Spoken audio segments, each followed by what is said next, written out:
down with OTC?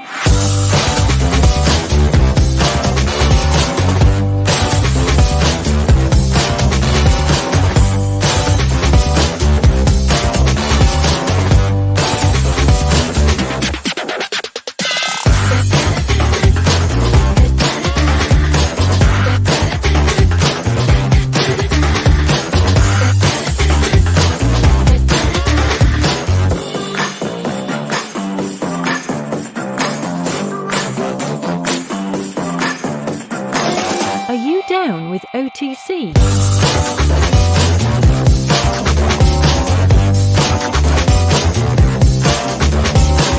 OTC.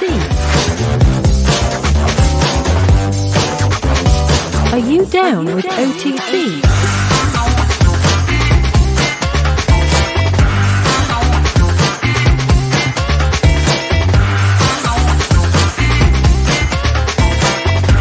Are you down with OTC?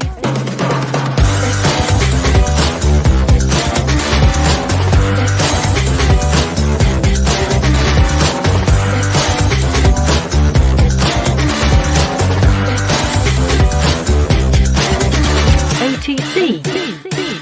Are you down with OTC?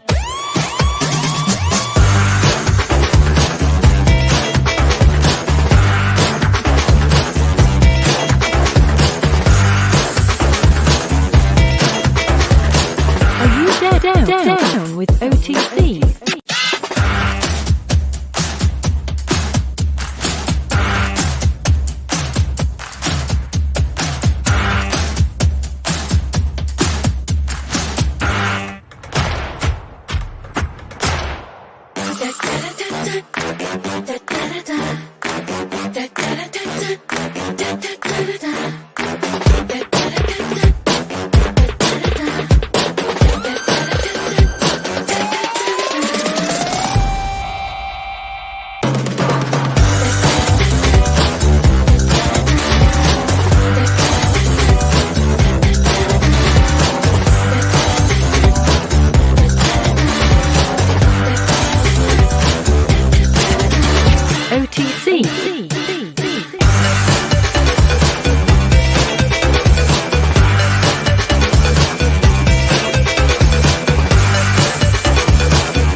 Down with OTC. Boom. Are you down with OTC? Say that every time, Jeff. Boom. Boom. That's how we like to start the show. Boom with boom, boom, booms. Wow, we got a lot. We got, again, a really great show for you guys tonight. Really? Good to see some great people in the house. XRP. XRP is in the house tonight. That's XRP. Wow, market tanking tonight. Tonight's going to be interesting. Well, tanking 25. It's 4 for $1. Yep. Which isn't so bad. So XRP, Bitcoin, securities, and all those other good things that go along with it. Yeah, and there's some interesting tweets. We're going to go through some cool tweets by the people in the XRP community, which I think are bringing up some really good points. Yep. And it's almost like, where do we get started? I know where we get started. Drop where you're from. Where are you from? Give us the city and the country. Got Gokin coming all the way in from Istanbul. Yeah, I like that. That's one place I've always wanted to go, is Istanbul. I thought it'd be pretty cool over there. I want to go everywhere, I'll be honest with you. I want to go everywhere. Yep. How's New York going with the lockdown? Just wants to know. Cut upon. Los Angeles got LA in the house over here. Let's click on it, man. Let's throw them up on the screen. I scrolled past it already. Okay. There we go. Copenhagen, let's go. Los Angeles, San Diego, Denver, Colorado. We got Mark from Evans, Georgia. Tom from Michigan in the house. Alberta, Sean Campbell. What part of Michigan? Copenhagen, Detroit. let's go. Howell, Michigan. Nice. All right. Chesapeake, Virginia. Know where Howell, Michigan is? Alberta, Canada. San Francisco. London. Indonesia. Home of Ripple. Got New Zealand. Brooklyn. Downey, California. A lot of California. I'm going to probably say that wrong. Taronga, New Zealand? New Zealand. Nice. Hey, that's you where know what else does magic? The UK. XRP. Yeah, I'm right. It's magic. Knoxville's a great place. I love that. We got Holland, Michigan. Oh, dude, check this out, man. Saratoga, Toronto. Dude. Now it's gone. It's too late. What happened? Liechtenstein, which There you you've go. been to. Yeah. Orlando, All a couple magic. hours from us, Jeff. It's Damien, a Yeah. couple hours away. New No, Hampshire. you get rid of this thing. There you go. St. Petersburg, Russia. No, I'm kidding. St. Petersburg, Florida. What's up, Florida. Johnny? Nice. Good to see you. Orlando. Nice. All right. Hey, let's get into this thing. Nobody Iran. wants us to Beautiful. just pull this all out. Mike, all the No. way in from Iran. Got Monster from Chicago. All right. So, man, so markets apparently took a little bit of a hit today. A little The last bit. time I looked, Bitcoin was at like 31,000. I need to pull it up here. Let me pull I up got the it right old here. trusty Coin Let's Gecko pull it up. There we and go. take a look at what's going on. You got it There's up? the gecko. Got it up. There we go. Once, always ahead of you. There's a little bit Let's of red see. there, Jeff. A Let me little bit of zoom red. in full screen. 30. Oh, a little bit. Yeah, we got some 30,000. percentage, a few percent here and there. 30,000. You got XRP holding strong at 25 cents. Yeah, even Polkadot pulled Got back from Polkadot. 18. And Litecoin, everything took a little bit of a hit, but there's some uncertainty, in the markets right now. Also, a little bit of question marks were propped up here with some of the things that are going on. So I Yeah, think a lot of it has to do. people are responding. They are, but I mean, it's just market flows, normal stuff. Yeah, up and down. It's all good. It's all good. It's flow. Stuff. I mean, a lot of people are talking. I saw earlier a little bit of conversation in here. People were talking about, hey, is it good? Should I buy? Are you buying at 25? And is it going to go a little bit lower? But I mean, it was just maybe what was it? 5 weeks ago, 5.5, 6 weeks ago, we were seeing 60 cents, 70 cents. It was nice to see that. And then all of a sudden, this little thing called the Ripple complaint got dropped from the SEC, and then things went crazy and ballistic. I thought we'd start out tonight's show. Let's go through this tweet that you found here by our pal John Deaton. There we go. This is a long one. This is going to take a lot of conversation.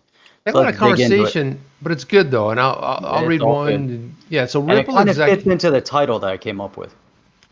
Did you come up with that title? I did. Yeah. Okay, good.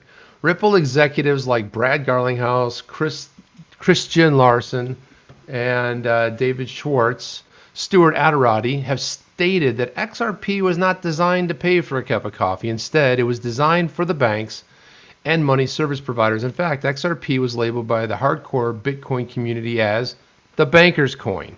XRP. What do you think about that? Well, I understand why it got the name the Bankers Coin, but, is it a fair assessment? Maybe early days, yes. But, I mean, we're finding other use cases. I mean, you enter Flare, the DeFi space. There's so much great going into that. Mickey B. Fresh put out a really nice video on it, trying to explain. I think it was a great video to understand it, but again, it's complicated, a lot of the stuff that's going on. But the rewards look like they're going to be pretty nice. So I think that people are going to get very excited about Flare.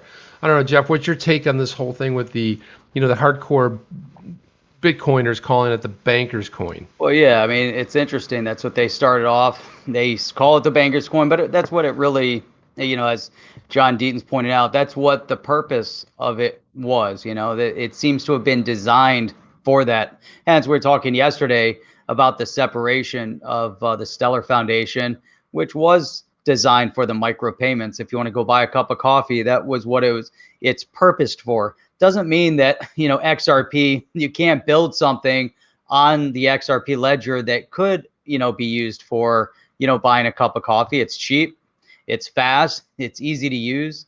I mean, there's all these, variables to it.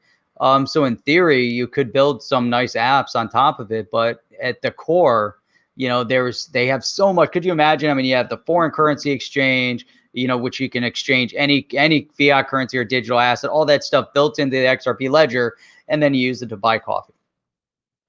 Well, I mean, too. I mean, if you're using the Uphold card, John Deaton was talking about James Rule XRP, that he had put out a tweet saying, hey, I bought some groceries or something like that, or something at Walmart. And so that's one way you could do it. But then again, that's another use case. There's a lot of use cases. He goes on to say, as the Bankers Coin has been helping several financial institutions and or money service providers during the last several years, help to these financial institutions runs afoul with the original vision of Bitcoin, which was to replace and or bypass the banks. The banks. And if you Yeah, and if you That's disagree, simply read the first paragraph of the Satoshi Nakamoto's white paper. It reads, commerce on the internet has come to rely almost exclusively on financial institutions serving as a trusted third parties to process electronic payments. The first sentence of the second paragraph reads, what is needed is an electronic payment system based on cryptographic proof instead of trust, allowing any two willing parties to transact directly with each other without the need for a trusted third party. That's right. So And the that trusted third party is the bank. right, the bank. So I mean, just dive between what's being said here about Bitcoin. So that's interesting. I mean, the whole concept of the Bitcoin is to remove the bank out of the equation, or to have a seamless, transition over to, the new guard, where, can you do everything without a third party? In the end, you could do, P2P transactions, but inevitably you need a platform, you need an exchange. Consumers want some form of protection. So in a sense, you still need the bank at some level. And I think that's, the idea of the Bitcoin, of decentralization. Hey, it's such a noble, lofty, idea. However, they missed the point of reality, which is, which is that consumer driven reality, which is, I want to make sure that I'm buying from you. I want to make sure I'm protected. If you screw me over, I want to get my money back. Right, but I want to play the counter of that now, and I get what you're saying. You're still talking about the banks and where they're coming from, but just consider that, banks have a lot of control too. They exercise a lot of control, and it's like, well, I can go to this bank, A bank or B bank or C bank. A lot of them are pretty similar, but one may offer something that looks pretty glamorous. Another one has another counter. What we saw happen as a result, probably of Bitcoin, where a lot of the fintech, the online type banks, it wasn't a physical location you could go into. As a matter of fact, I use one of those banks where it's just an online bank, and it's like you still can use ATMs and everything else. But if I look at Bitcoin as, not only were they trying to circumvent banks, they were trying to create this whole sort of other outside the bank structure. And I think it was a good initial idea. I don't think they finished it though, and I think the fact that we know that they didn't 100% complete it, and there's no way to really change it except to have like side chains or second level stuff built like Lightning, built upon it.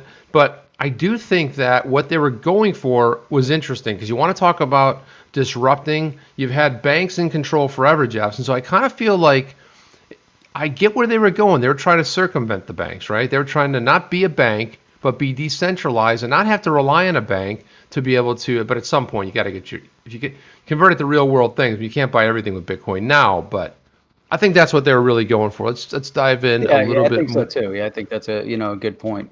Yeah, and there was a comment here. I want to make sure we get back to this after, which is valid, but we'll talk about it when we get through with the tweet. But what are your thoughts on unrealized capital gains? Let's remember that question. We'll get back to it after. So. All right, very cool. And so he said the trusted third party is the bank, and so hence the BTC, Bitcoin Maxis, labeled XRP as the Bankers Coin, right? It was kind of opposite what they were looking to do, because Ripple and XRP, they were going to the banks. They're trying to create a solution for the banks because they had a 1974 solution. It wasn't working so well. So that's why I think it took a lot of the heat. The SEC and others needed to understand this important design distinction. I say that because in SEC's complaint against Ripple, it seems to take issue as significant that Ripple understood that XRP purchasers routinely resold XRP to other investors in the United States and other countries. See the SEC complaint, page 15, paragraph 88. This issue of the secondary market of resales of digital assets was also publicly mentioned by Jay Clayton, former SEC chair, on business channels such as CNBC. The argument was that a digital asset, and I'm going to have to pop this open because that's what they... Did I miss it? Yep. Go on. Stated that... No, keep going up. A digital asset that is publicly traded in secondary markets somehow transforms that digital asset into a security. It's absolutely absurd. If true, then the SEC's lawsuit against Ripple potentially implicates all digital currencies and or digital assets. No, that's a good point. That's what's interesting about it. So we were talking about the secondary market. This is where you get the confusion from the SEC, where they said, well, Bitcoin isn't a security. Ethereum isn't a security, but XRP is a security. Why is it a security? Because Ripple sold it as an unregistered security to raise money for their foundation, for their project. So But how Ethereum, does that make sense? But yeah, what if Ethereum is done for was raised for the Ethereum Foundation? So we talked about that yesterday. But what if somebody else had a major holding, major stake?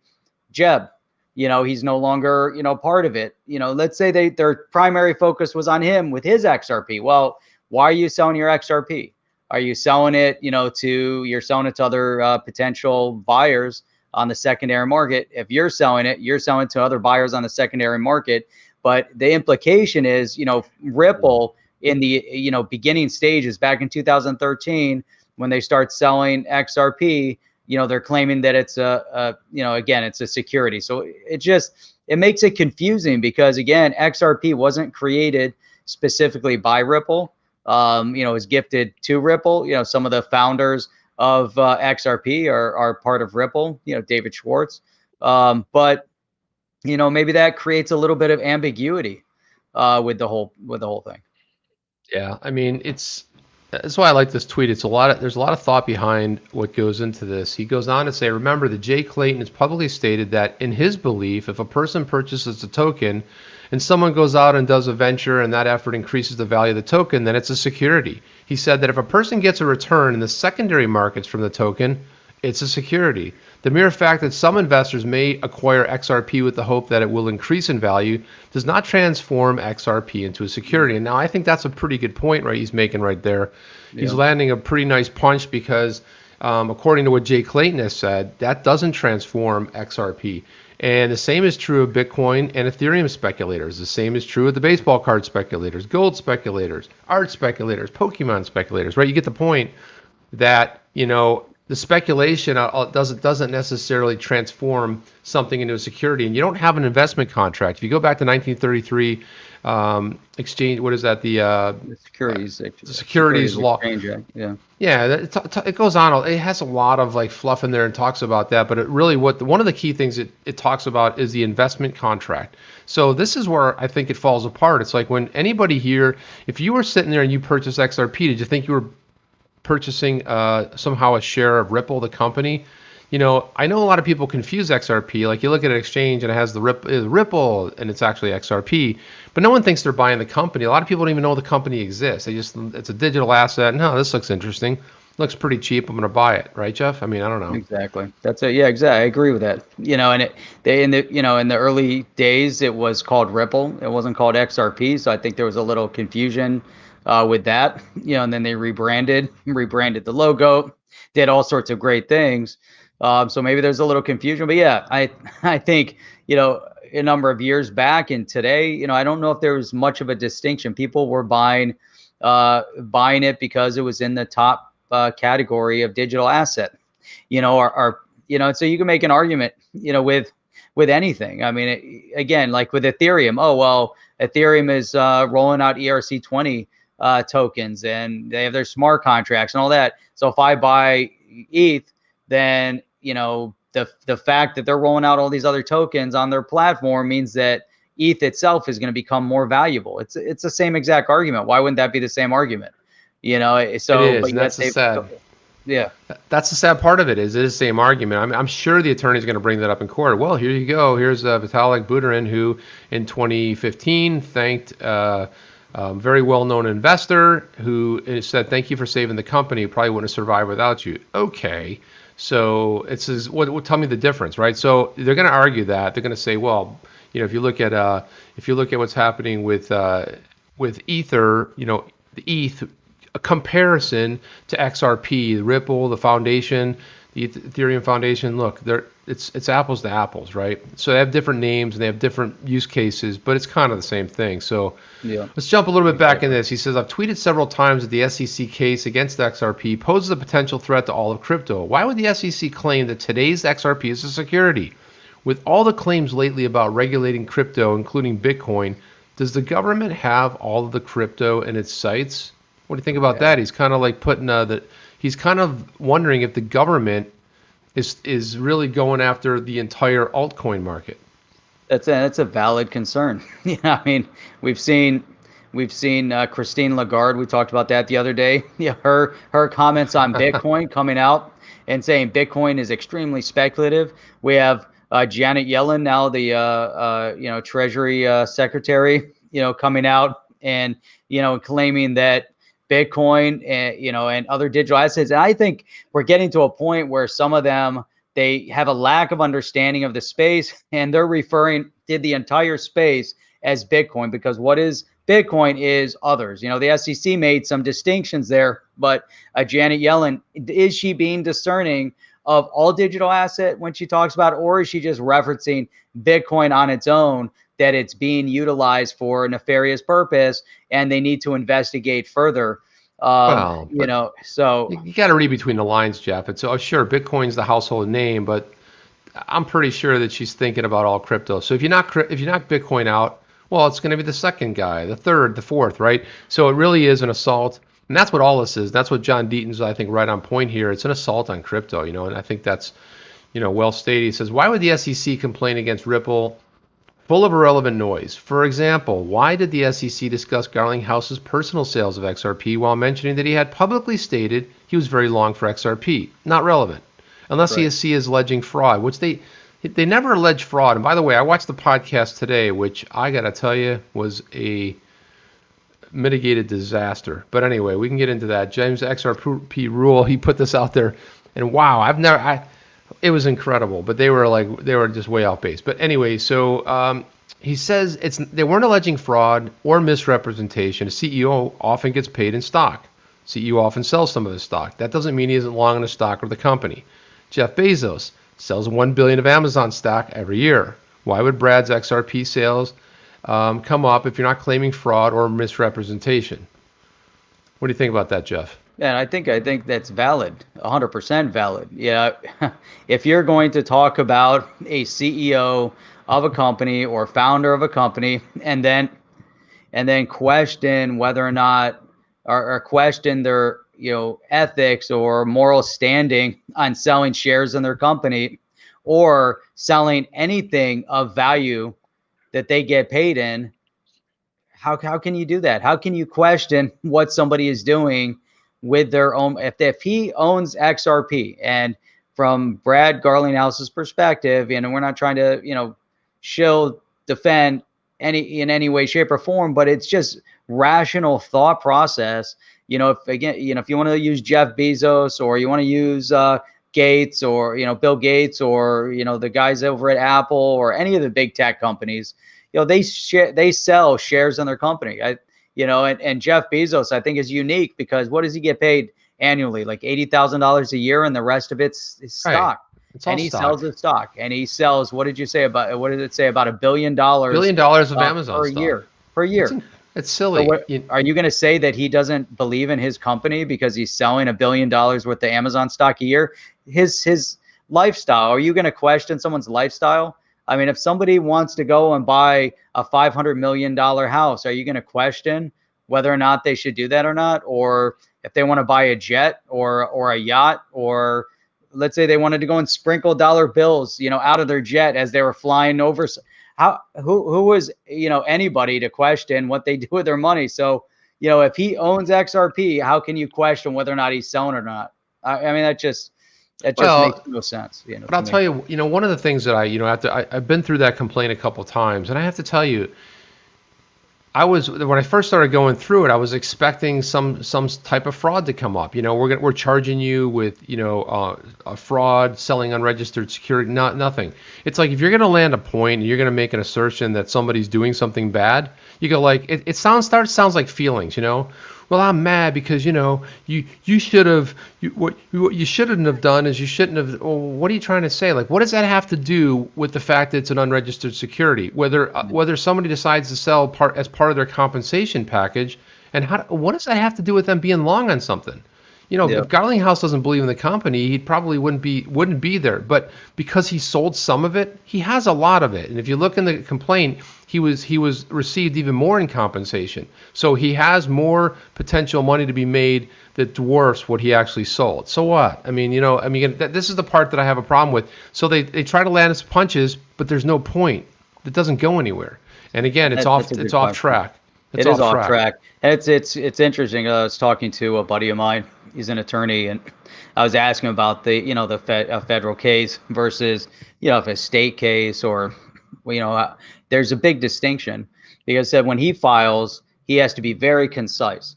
Here's exactly what happened. Here's the damages. Here's what we want. End of story. Very clear, broken up, no fluff. You put fluff into it, the judge will look at the fluff and he's going to want to dismiss it, or he's going to call you out, for putting a lot of fluff in the case, in the filing, in the complaint. And here they filed a complaint in federal. He said they put the whole story in there. They want tons, and it could be pages and pages and pages, which we saw.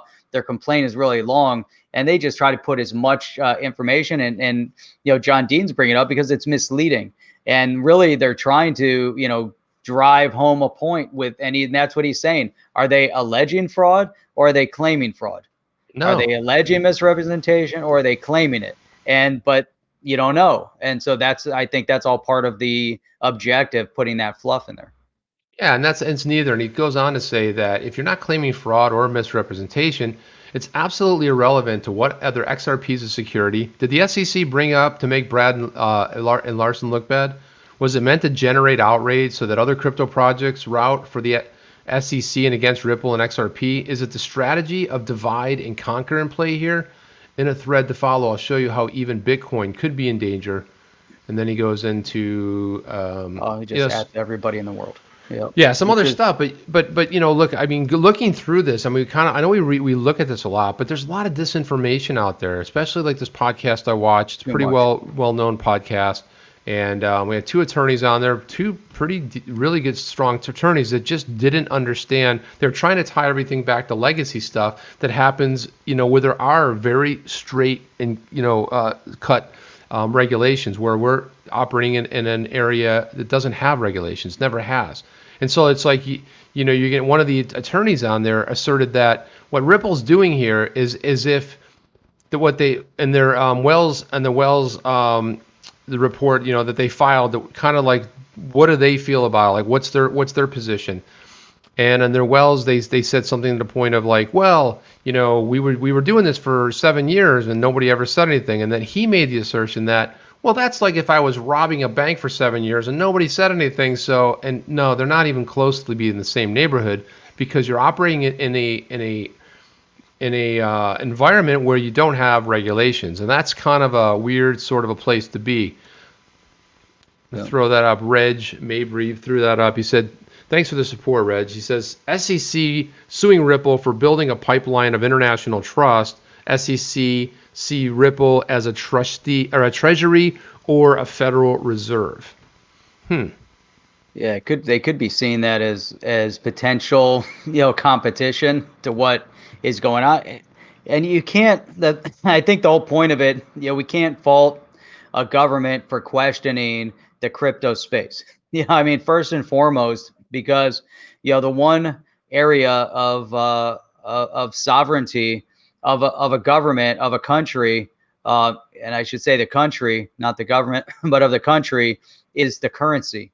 You take away the currency and you lose your sovereignty to whoever controls your currency. So, the government in this case, obviously, if a government controls your currency, the ebb and flow of your currency, in our case, we have the Federal Reserve that is instrumental in a lot of what happens within our economy. And they're not a government entity, and they are a private entity of, multiple parties that many of them go unnamed, but, the point there is that in this case, all of these organizations and entities see a direct competition from Ripple, from Bitcoin, from some of the other assets.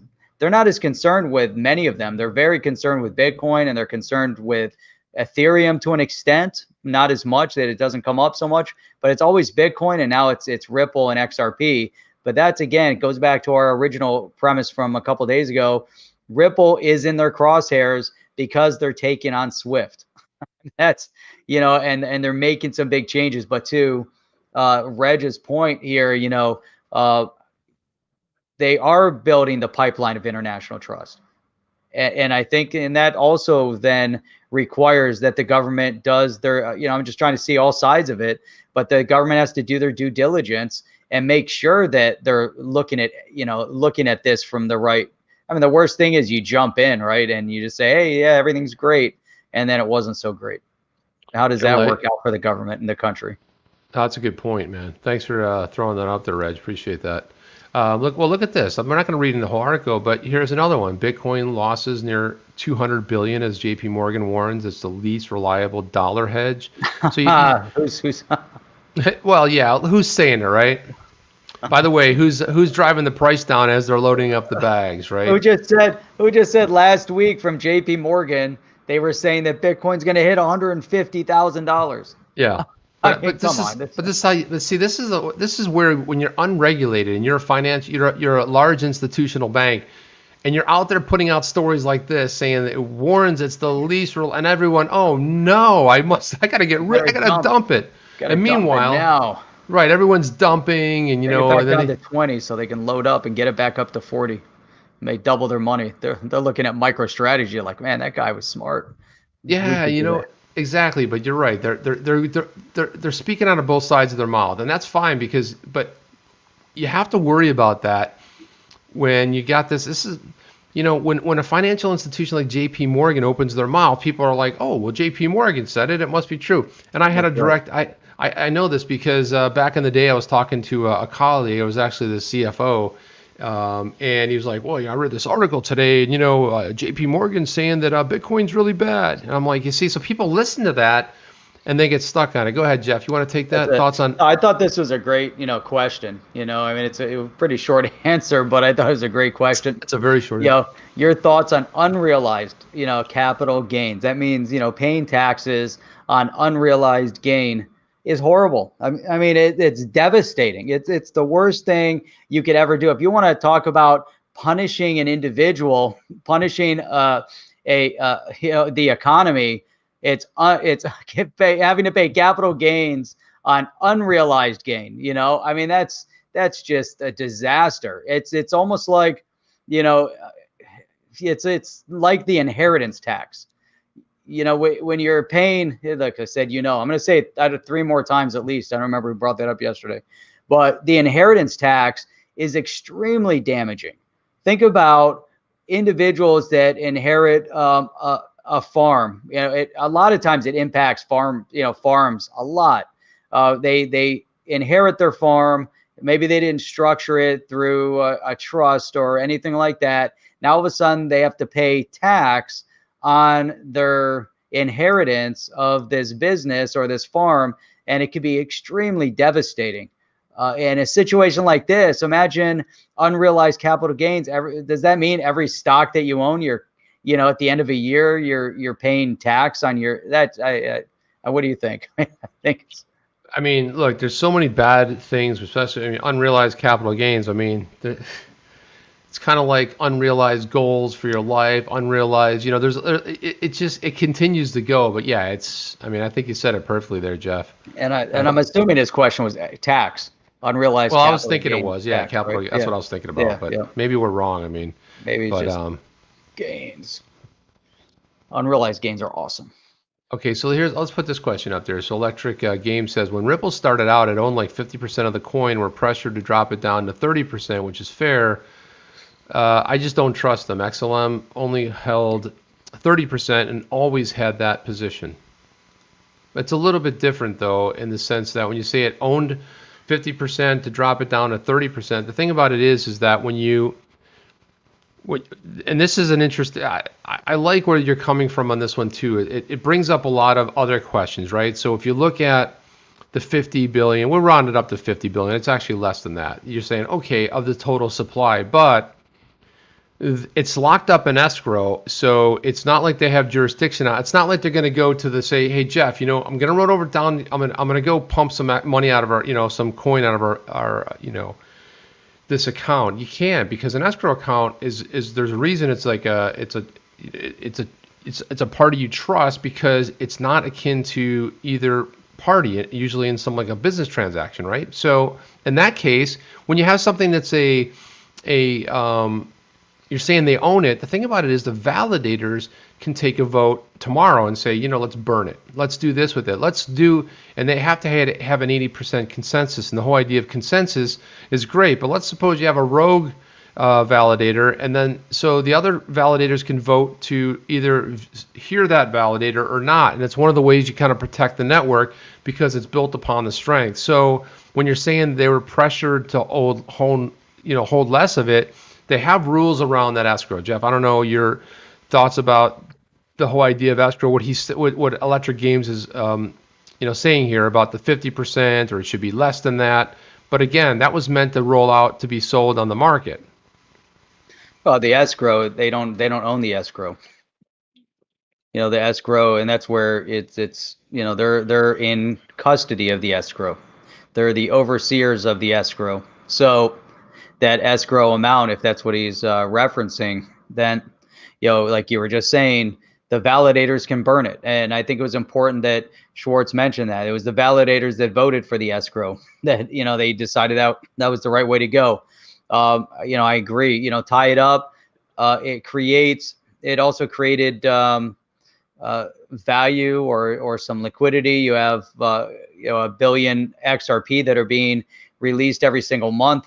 As the space builds up, their expectation also, you're going to need to keep injecting additional XRP into the market as the ODL kicks in, as the banks are transacting and moving and settling. You're going to need more liquidity. So that's also an important aspect of it. You need to put it back in. You can't just cap it. So I think that was an important. It was an important part of it. I could be completely off base with that. But here's a follow up to what we're saying.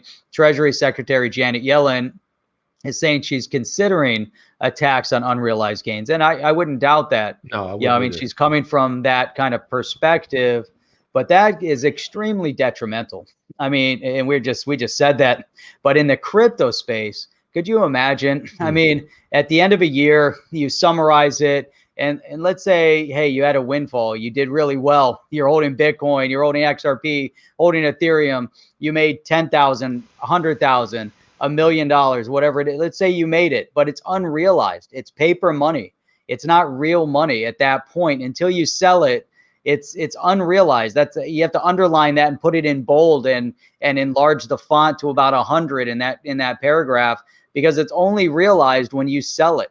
And so in the transaction of one digital asset to the next, the one thing that the Token Taxonomy Act was trying to fix is to say, when you go from XRP to Ethereum or to Bitcoin, whatever, it doesn't matter. Every time there's a potential of a realized gain in that transaction, you shouldn't have to pay taxes on that because you're moving from one asset to the next. She's not even talking about that. Hey, no. That prevents people. Sometimes you got your Bitcoin, you're afraid to sell it, to move on to something else. If because immediately you have a realized gain and you're going to pay tax on it. Even if you're buying another investment vehicle or you're buying another, whatever, you're just moving to another currency. Could you imagine taking your US dollars and you're like, oh, I'm going to go over to Europe and I need to get some euro. Oh, hey, by the way, the foreign currency rates changed a little bit, and you actually have a realized gain on your dollar. It's now more valuable against the euro. So by the way, you have to pay tax on that.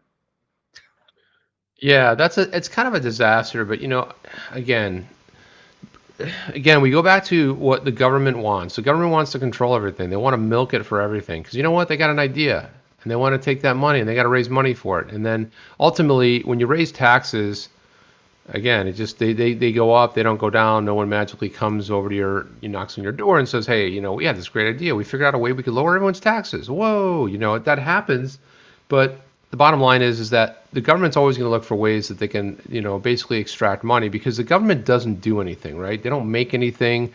Nothing happens until they take, right? They have to take via taxes for whatever reason. There's nothing that they are selling or doing. They don't make anything. So they have to rely on the people. They have to rely on companies, and it's really the way they're gonna get by. It's the only way it's really gonna sort of produce for them, right? I think that's where What do you say? Why What? is Here we go, Dennis right here. asking people if he should buy Dogecoin? Well, I mean, Do Jeff, your own both. research. I've owned Doge. Yeah, I've owned Doge for a little bit. It was fun. I had fun. There was, you know, there's some Doge groups out there, and man, there's some of the most fun people. A little bit nutty, but fun people. So what happens? This is from Atticus Kias. What happens if another company comes along with its coin and registers that as security? Would that wipe out Ripple?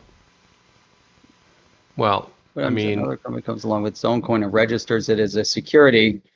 Why? Wait. Okay, so I guess we got to scale back on that one. We're not just talking about it wouldn't really have an impact on Ripple. If a company comes along with its own coin and registers it as a security, that would be relevant to that company, but wouldn't be relevant to XRP or Ripple. I mean, they could come out and say, hey, Kick, I think, is a perfect example. Kick, the SEC told Kick that their KIN token was an unregistered security. They then had to, they have a certain settlement that they have to go through, that if they sell any of their KIN token, they have to notify the SEC over a period of a certain number of years. I'm not sure what the end result is, if it's, going to somehow magically not become a security and they can sell. But Chip, what do you think? I don't see how there would be any correlation, because that no. question would then wipe out the entire space. Well, no, it wouldn't. But I mean, the reason is like, so if they come along and they have a coin, they register it as a security. If it's a security, how's it working as a digital asset? What kind of a use case is it going to have? Is it decentralized? So these are the questions you have to ask. And if it's not, then it's an unregistered security. But again, it might not have the other properties of some of the other digital assets out there. So, and when you start looking at the Howey test, you gotta look at all four of the major parts of it, and if it fits that, it's an unregistered security. If it doesn't, then if it only hits 2 or 3, then it may not be a security. But you could still say, hey, we have this unregistered security here. We're gonna let you know. We're gonna sell it. We're gonna pay our tax or whatever. It's gonna be regulated. But in fact, it might not be. So it's hard to speculate. But I think your question, it's a good question. I like it because, would it wipe everything else out? I'm not necessarily 100% convinced, because what if it doesn't have a property that could be used. It doesn't have any value at the point. It's a value assigned to it, but it has to be traded somewhere, right? Other people have to realize the value too. And can it be used as a cryptocurrency? Is it on an exchange? Can it be, converted to fiat? Does it have those properties? So I think it really depends, but I don't think so. And we would have heard about something coming out, but again, there's things that come out every day where somebody has an idea about it, and it's a security. It's not really a digital asset the way we know it. So there's another really good question here too. Hang on a second, I can find it. You hate that, Jeff. You see, don't you wish you could put it on deck here? That'd be cool. This is it right here. That'd be So this awesome. is Home Church Panama said, hey, what do you think about Chris Brummer heading up the CFTC? That's an interesting choice. I know I've seen him talk before. He's been pretty heavy into, I know he's a professor. I don't know enough about his background, especially as it relates to digital assets. Like, I've seen him talk about like fintech type stuff, but I'm not as versed on him. Jeff, I don't know if you know a lot about him as well, but I've seen him before, but I don't know where, but the CFTC might be a decent fit. Who knows? I'm not 100% sure. I'd have to research him a little more. I'm not really well versed on who he is. Yeah, because right now they're talking about. I don't think he. They're talking about him, right? Yeah, that's what they're talking about. Yeah, there we see. I'm looking at an article right now. But in the meantime, while you're looking that up, we've got former Ripple board member was tapped to lead the OCC. What are your thoughts on that one? This is former Treasury official Michael Barr is going to be replacing. I don't know if going to or potentially replacing. I don't know if it's official yet, but replacing Brian Brooks on the OCC. Interesting. Not sure if he's the best choice or not. I think it's an interesting point that he's a former board member of Ripple. he's got some history in the previous administration. Well, 2 administrations ago now, under Obama's administration, and he worked on bank regulations. He worked on Dodd-Frank. So I mean, those are all other conversations to get into, whether or not you think the guy is going to be quality or not. But I think what's interesting is that he served on Ripple's board. What are your thoughts on that? I actually think it could be pretty good, but again, a lot of choices usually fall along the lines of they have a certain sort of a come from, right? There's a certain pathway that they believe, right? And that comes with the party, right? The other one party's in, they kind of like lean one way, another party comes in, they lean another way. But Michael Barr, I think I'll express it, and here, like if we look at this right here, here's Greg Kidd, he owns I think 2 billion XRP. Former Ripple executive. He says, "Hey, thank you for pulling our blog from 2018." And this was the blog post where it said, "Hey, is this the same Michael Barr with Greg Kidd and with my global ID?" So you see there's deep ties to Ripple. He was a board member. So if anybody really understands what Ripple is and what XRP is, you're going to see that. You see, it's amazing because, Greg Kidd left and he founded the whole global ID. And that's kind of what he's been working on. But you see that there are deep ties. So I ultimately think it's somebody who's in the know, who gets it, who's a very seasoned professional. He's done a lot. He's accomplished a lot. You're not getting somebody green in here. Like, Janet Yellen comes from, she was running the Federal Reserve, right? I didn't like a lot of the choices, but that's just me. And she has a different come from, what she looks at and how she views the world and how she views how things should look. And a lot of times they're going to build upon legacy stuff. But if you're going to go legacy here, Michael Barr's got a pretty impressive background. And now, does that mean that doesn't necessarily tell us how he might act in that role? It's hard to know because we can look at the business background. There's a lot. I think there's a lot that depends on it, Jeff. I don't know what your thoughts are, but I think it could potentially be a decent choice. We'll have to see. Yeah, well, I definitely want to see how the outcome of that is. I'm interested to see it. One of my concerns always, you have somebody that's actively involved in a certain space, and then you bring him in, and he has to rule on that certain space. Sometimes they're going to become a little bit less objective, and a little bit more of a harsher critic on that space. That's one of my primaries, because if he's lenient on that space, then they say, well, obviously you're lenient because, you were involved with them. So now he's got to take that line, and he's got, and you don't want to have to question someone's ethics and morality or morals. That's a tough spot to be in, because basically you're saying, it's kind of like what just happened. We saw with the National Guardsmen, they were pulling them aside and interviewing and questioning them, and trying to question their ethics and their morals. That's a difficult spot to put people in. And being on the side of the questioning is very, it's a little bit offensive and difficult. So now imagine you're interviewing this person, you hire him in, he's there, and now you say, well, I don't know if I trust you because you worked for Ripple, or you were on their board. So I don't know you're going to trust to make the right decision. You know what I'm saying? I mean, it's yeah, awkward. But that's why there's this tendency. Well, now I have to be a little bit harsher just to prove myself. But I don't think it's a bad thing. I think it's probably more than likely. I mean, some of these choices are pretty good that are coming along, as far as what we've seen from the SEC, CFTC. But again, all I'm asserting here is, until we learn a little bit more. I mean, again, you guys may be more versed on it.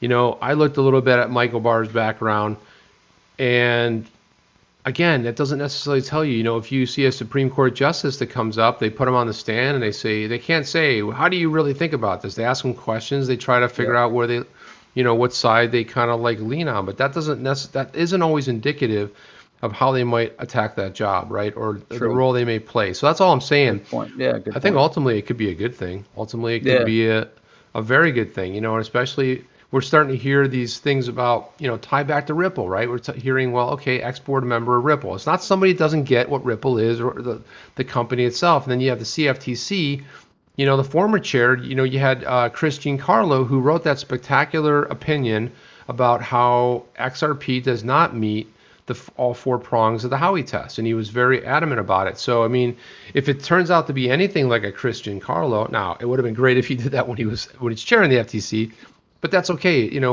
Getting the opinion out there is key, especially if you know what somebody's done. And I think that Michael Barr could easily become somebody who slides right in that role. So we'll have to kind of see. Was he officially nominated? I'm hearing the name floated. Yeah, I'm not sure 100% if he was. That's I didn't see. Yeah, I thought I saw something that said that he was, and then I'm not sure 100% if he was. I don't know if he was either, but I wanted to pop this story up here. I just love the headline. Right. This is something you pulled here. Salesforce. Yeah, this was important. Yeah, I thought for the space. I like this a lot. Right. This is Salesforce Lime execs join board of Polkadot-inspired Seer network. Seer's new board members don't want a half-assed approach to enterprise blockchain. Right? So it's an enterprise blockchain. Your enterprise, we're talking about, for companies, right? They're added the former Salesforce COO and current Lime chairman to its board.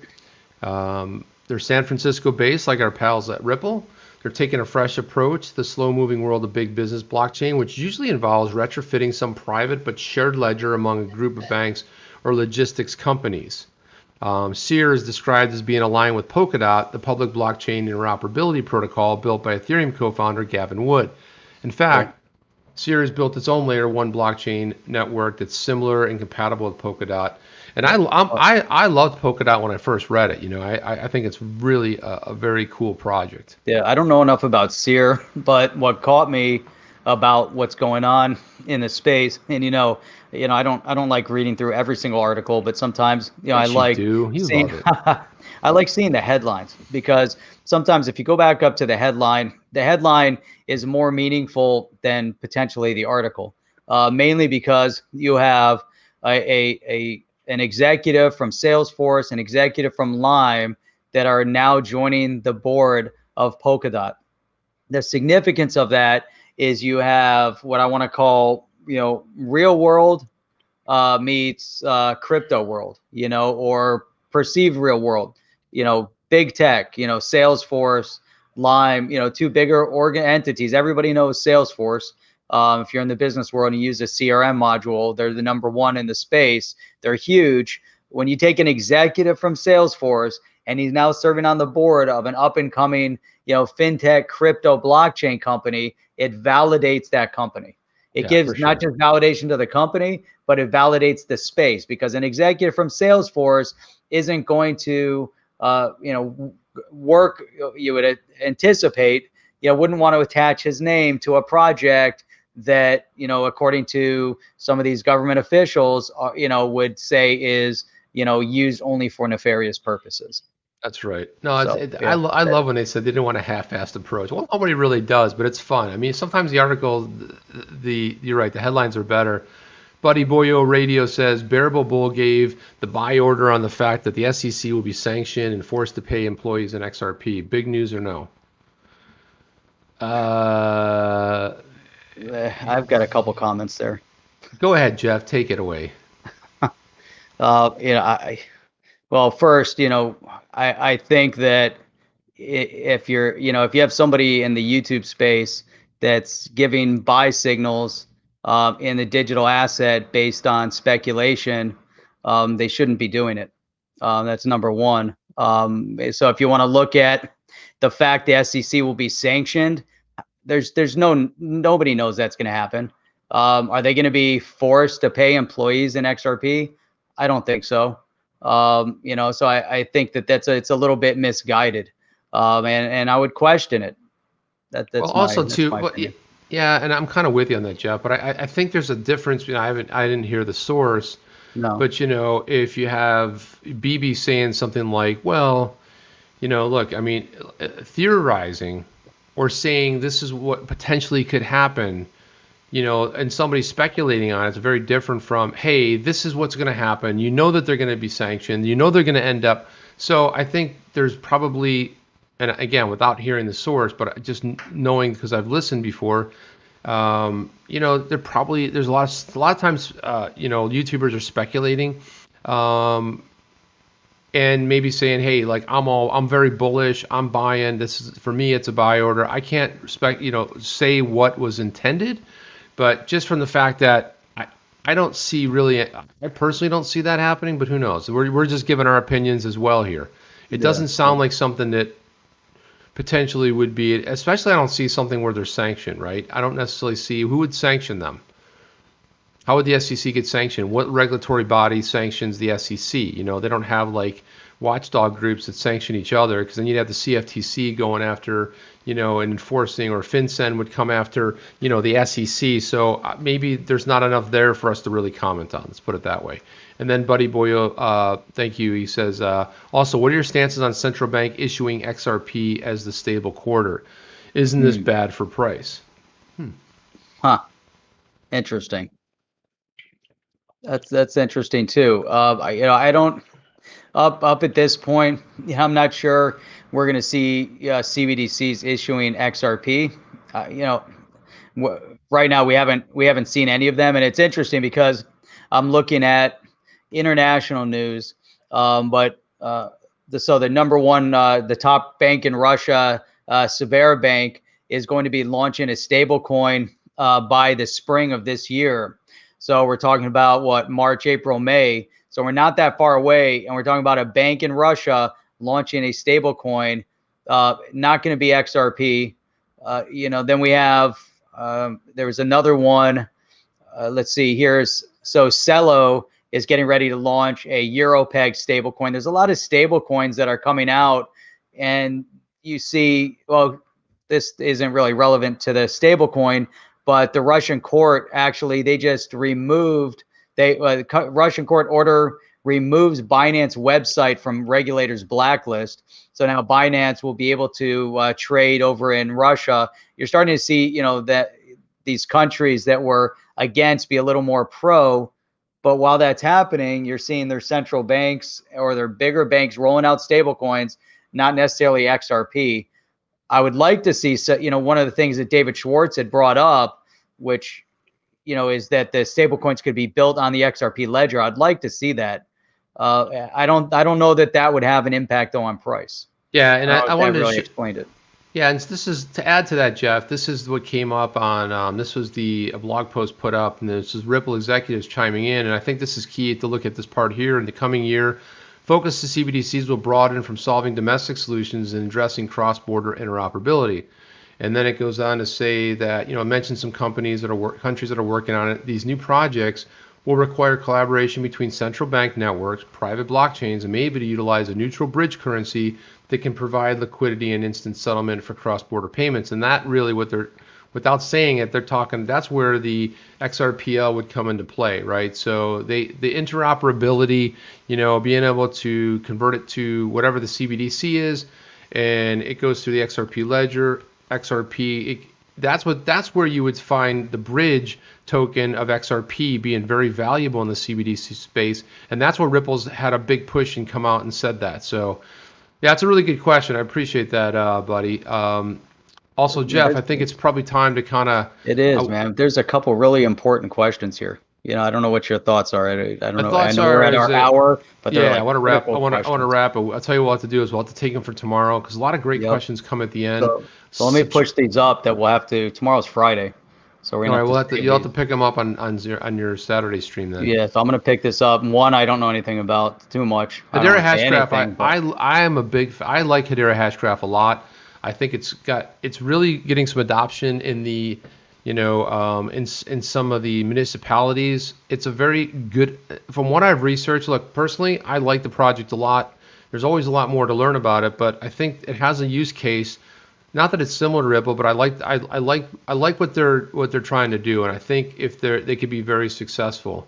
Yeah, but we can talk about that another time. That's a good one. Yep. And also want to talk about our podcast. We're starting to get a lot of strength thanks to you guys. You're going out there and you're subscribing to our podcast, pod.co on the chain. And then, as you guys know, we've got the virtual meetup that's coming up, and that's going to be a lot of fun for us to to kind of like jump in and see each other. You know, it's like this, the whole idea is to hang out. You go to a meetup, you know, we'll be drinking beer or whatever. It's going to be 10 in the morning, so I'm not sure how much the beer I'm going to be drinking, but There won't be any, probably not, Jeff. Probably not a any lot. beer. But Tell people where to sign up. We've got people signing up already. right, There's a okay. link in the description below. yeah, I'll drop it right here. OTC virtual meetup, and there it is right there. Guys, you can go right there and sign up. And let me go ahead and just show you what that looks like. Just throw your comment in there. You know, you throw your go ahead and click this register button like that, and it says hang on a sec. There you go. Put your, you know, whatever your name is, pop, pop, pop, pop, pop, pop, pop, pop, pop, pop, pop, all that stuff, right? It's awesome. And that's it. I want to give a quick shout out to Annalise. Annalise has been driving and listening, so really great to see you on here. I want to just say thank you to everybody being on here. I think we're at like 430 to 450 total that were on at one point. You guys are awesome, joining us every night at 8 p.m. Eastern Standard Time, except for Fridays and Saturdays because we're off on Friday. And then Saturday morning at 8 a.m. Eastern Standard Time for all of you guys that want to get up early or late. I don't know, maybe you're, you know, when you're coming in from a different part of the world, it's already a little bit later. So definitely check the stream out Saturday morning, 8 a.m. And we'll be back on Sunday at 8 p.m. Eastern Standard Time. Make sure you guys go down below in the description, register for the event coming up because it's going to be on the 31st and it's going to be a lot of fun. Crypto Eddie is going to be our guest at that event. So we'll check you guys out Saturday morning again on Sunday at 8 p.m. Eastern Standard Time. And we'll see you on the next one. Are you down with OTC? Please like, subscribe, and click the bell to be notified when the next video drops.